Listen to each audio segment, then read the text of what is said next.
¿Qué tal amigos? Los saludo con el gusto de siempre.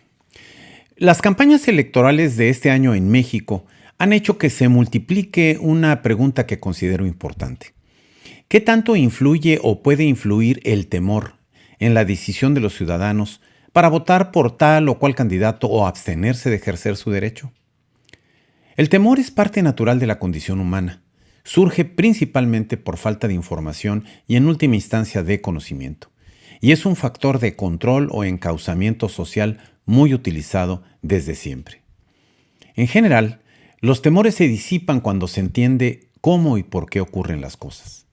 En los niños, por ejemplo, el temor a la oscuridad, no saber lo que hay cerca de ellos, desaparece con la compañía de alguien en quien confían o simplemente cuando hay luz para iluminar sus pasos.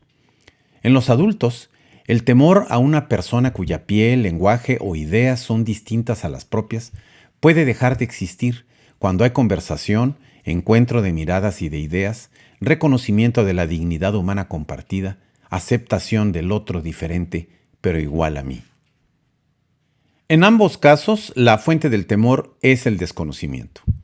Por otra parte, es muy raro que se cuente con toda la información para entender sin duda alguna una determinada situación, por ejemplo, de tipo económico, político, social o personal. Si se contara con toda la información necesaria en un momento dado, habría poco espacio para dos cosas que son parte de la conducta humana normal: el temor y la necesidad de decidir. La inexistencia, insuficiencia o baja calidad de la información con la que respaldamos lo que creemos o lo que escuchamos es campo fértil para el surgimiento de temores propios o inculcados por otros. Si haces esto o dejas de hacer aquello, habrá consecuencias negativas para ti. Es una de las fórmulas clásicas para atemorizar. Esta capacidad de atemorizar a otros la conocen perfectamente quienes desean influir, controlar o encauzar de alguna manera la conducta humana, especialmente en la economía, la política, las religiones y de manera prácticamente inevitable en las campañas políticas. En general, las estrategias electorales enfocadas a lograr un cierto resultado a partir de inculcar temores diversos en los electores, lo que se conoce también como campañas sucias o de desprestigio, se expresan sobre todo en juicios negativos sobre personas, situaciones o propuestas que se trata de desacreditar. La premisa es relativamente sencilla. Si por repetición constante se convence al elector de que un candidato o sus propuestas son, por ejemplo, un peligro para México o algo parecido, el resultado deseado es que, por temor, el elector prefiera alejarse o evitar arriesgar su voto por esa persona.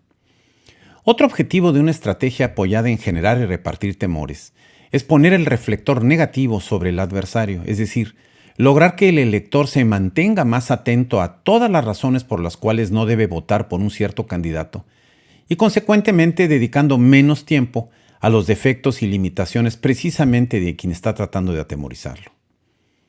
Hay una segunda razón para esperar que una campaña utilice el temor como recurso para influir en los electores. Infundir temor para evitar que un candidato sea elegido resulta conveniente y a veces indispensable si una derrota electoral pudiera significar la disminución o pérdida o incluso la exclusión de los ámbitos de poder, privilegio, influencia y dinero. Es una forma curiosa de tratar de transferir el temor de quienes tienen mucho que perder a quienes no tienen nada que perder. La premisa en este caso es que si el ciudadano se atemoriza con respecto a un adversario, en una de esas se logra el objetivo de impedir que triunfe.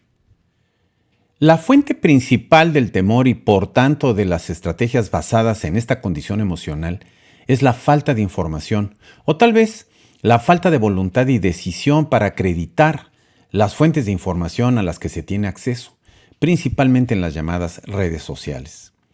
La abundancia de conformismo y aceptación pasiva es un buen caldo de cultivo para generar y compartir temores. La libertad de expresión es indispensable para el funcionamiento y desarrollo democrático de una sociedad, pero no es suficiente, sobre todo si en lo que se difunde al amparo de esa libertad predominan mentiras, exageraciones o distorsiones de los hechos.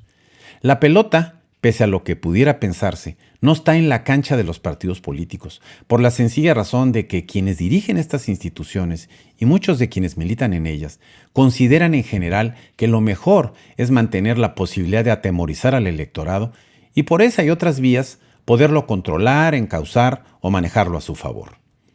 Procurar un electorado informado y crítico que no se atemorice ante la primera andanada de adjetivos no les conviene, ni su diseño institucional está preparado para ello. La pelota, en cambio, está en la cancha de los ciudadanos, con la ventaja adicional de que las campañas centradas en el temor son de vigencia corta. El temor que logró infundirse en el pasado y que resultó falso se debilita e incluso se vuelve en contra de quien lo promueve.